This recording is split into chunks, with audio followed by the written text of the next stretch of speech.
교회를 향한 정부의 강제 명령, 행정 명령, 과연 종교 탄압일까요? 최근 교회와 예배에 대한 정부의 발표가 있었습니다. 그리고 이에 대해서 많은 성도님들이 종교 탄압이다라고 말씀하시는 걸 들었습니다. 교회가 더 이상 정부의 결정에 끌려다녀서는 안 된다, 이렇게 말씀하시는 분들도 많습니다. 정부의 발표를 보고 사실 저도 좀 당황스러웠습니다. 그리고 아쉽고 또 유감스러운 부분도 있었습니다. 개인적으로 이런 생각이 좀 들었는데, 일방적으로 발표를 하기 전에 기독교와 먼저 대화를 했으면 어땠을까? 대화를 통해서 서로의 상황을 좀 이해하고 의견을 조율했으면 어땠을까?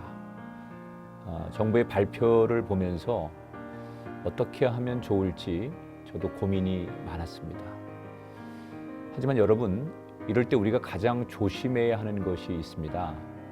바로 부하 뇌동입니다. 이리저리 왔다 갔다 하는 것은 길을 잃어버리기 딱 좋은 말입니다. 물론 우리가 외부의 소리에 귀를 기울이지 않는 것은 큰 문제가 됩니다.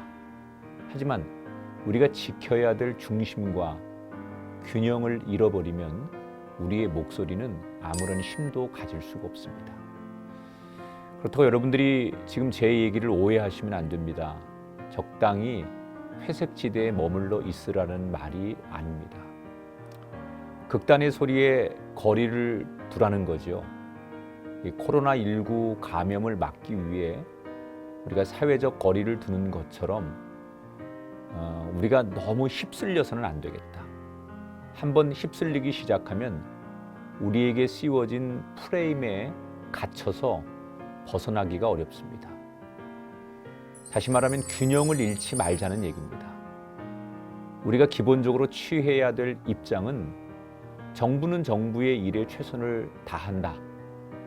종교 탄압의 프레임에 갇히지 않았으면 좋겠다.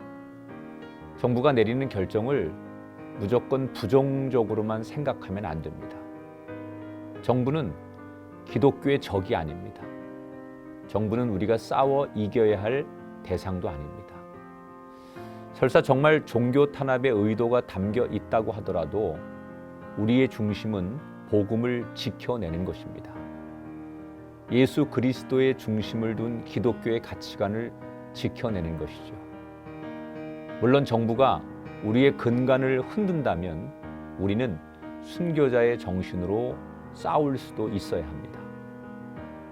그러나 자기가 판 함정에 빠지면 절대로 안 됩니다.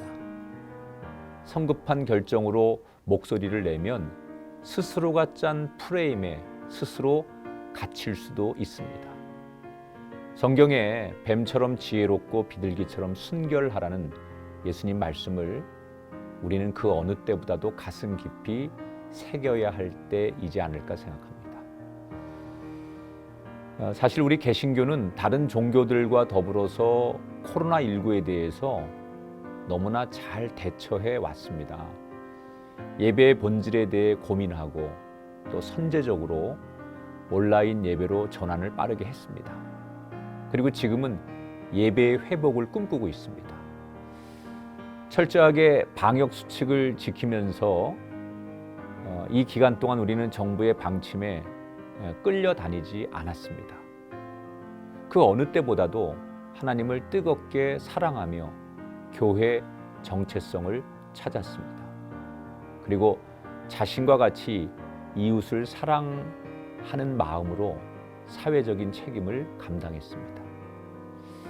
물론 안타깝게도 일부 방심했던 공동체도 있었습니다. 중심을 지키지 못한 부분이 분명히 있었지요. 또한 구성원 모두가 완전히 같은 생각을 공유할 수도 없습니다. 하지만 이런 한계 속에서도 우리는 지금까지 잘 해왔습니다. 그리고 앞으로도 잘 해나가리라 믿습니다. 나아가 우리가 중심을 지키고 균형을 잃지 않는다면 이전의 실수들도 줄여갈 수 있을 거라 생각합니다. 정부의 이 방침에 대한 아쉬움과 유감을 갖습니다. 하지만 우리 자신도 돌아보며 어떤 것이 하나님의 뜻일까를 깊이 묵상하고 생각하는 한 주가 되었으면 좋겠습니다.